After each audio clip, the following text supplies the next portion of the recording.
Une délégation mixte UGPDSS, Banque mondiale et Pronanut est arrivée dans la province du Sud-Kivu, ville de Bukavu, ce 1er mai 2023, dans le cadre d'une mission de supervision des activités du programme multisectoriel de nutrition et santé, PMNS.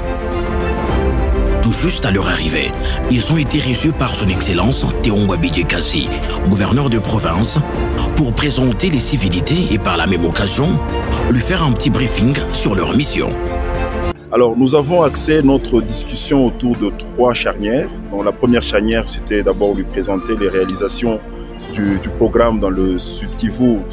Le gouverneur est bien informé de ce qui se passe parce que ce programme avait commencé sous son plaidoyer. Pas mal d'investissements sont programmés en termes de construction, d'approvisionnement médicaments, en termes de formation, mais aussi en termes de paiement des formations sanitaires pour diminuer le coût des soins. La deuxième charnière, c'est qu'en fait, on devrait discuter avec lui sur les défis que nous rencontrons sur le terrain. Vous savez que nous sommes dans une province très fragile.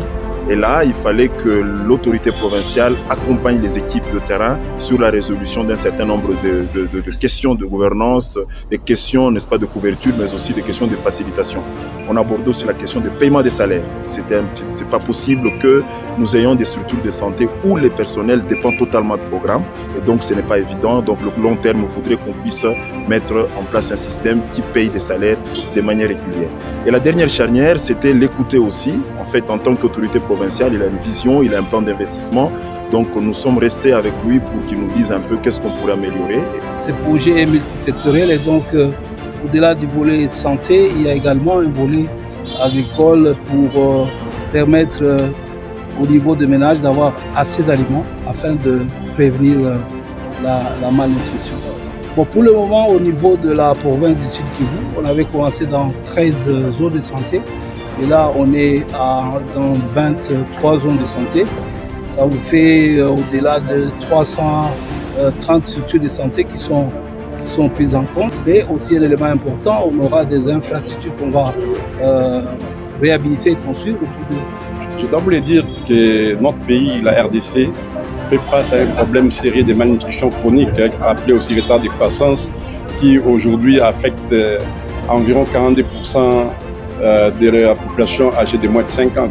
Et quand on regarde les 42%, il y a la province de Sud-Kivu qui fait partie des provinces qui ont un taux de malnutrition élevé. C'est ainsi que le gouvernement de la République n'a pas voulu rester insensé face à ce problème. Le gouvernement a sollicité l'appui de ses partenaires, notamment la Banque mondiale, pour que nous puissions arriver à fléchir la courbe de la malnutrition chronique dans les pays. 4 provinces sont concernées par ces projets, à savoir la province de Sud-Kivu, la province de Kasaï, la province de Kasaï centrale ainsi que la province de Kwilu. Composé de la coordination de l'UGPDSS, PMNS, de l'équipe de la Banque mondiale et de l'équipe du Pronanut, cette délégation a effectué pendant plus de 5 jours plusieurs descentes sur terrain afin de faire le suivi des activités et aussi échanger avec la population bénéficiaire des interventions du programme. Nous sommes en train de faire une visite de supervision des activités de la FAO dans le cadre d'un contrat signé entre l'unité de gestion du projet et la FAO. Et donc nous sommes ici, c'est pour regarder les semences qui seront distribuées ultérieurement aux ménages vulnérables. Parce que ces ménages doivent bénéficier de ce qu'on appelle un kit agricole. Et le kit agricole doit être constitué de semences de variétés les plus utilisées en RDC. Et donc vous avez suivi l'explication, il y a du maïs, il y a du soja, il y a des haricots et de l'arachide. Et donc là, nous étions en train de venir échanger avec les agrimultiplicateurs qui sont les intermédiaires utilisés par la FAO pour pouvoir produire les semences qui sont destinées aux ménages. Nous avons constaté que vraiment il y a eu beaucoup d'évolutions favorables. Malgré les réalités rencontrées sur terrain, la grande délégation constituée des hommes et femmes épris du travail s'est facilement adaptée et a mené à bien sa mission.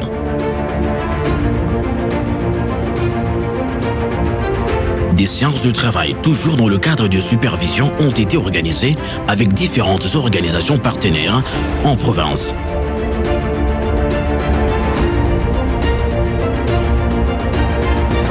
Et enfin, bref...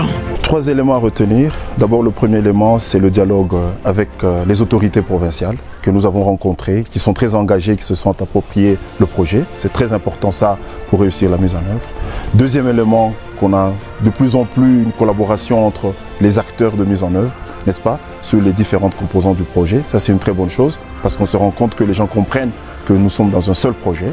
Troisième élément, c'est qu'en fait, les visites de terrain montrent qu'il y a des progrès, qu'il y a des avancées, mais qu'il faut qu'on travaille davantage, notamment sur la création des services. Vous avez vu, nous avons décidé de pouvoir, par exemple, mettre des investissements en place avec la construction de centres de santé, avec la régularisation du cycle de paiement. Donc, grosso modo, les résultats qui sont vus sur terrain lors de cette mission sont très encourageants, mais il y a encore des défis qu'on a discutés ensemble pour des solutions communes.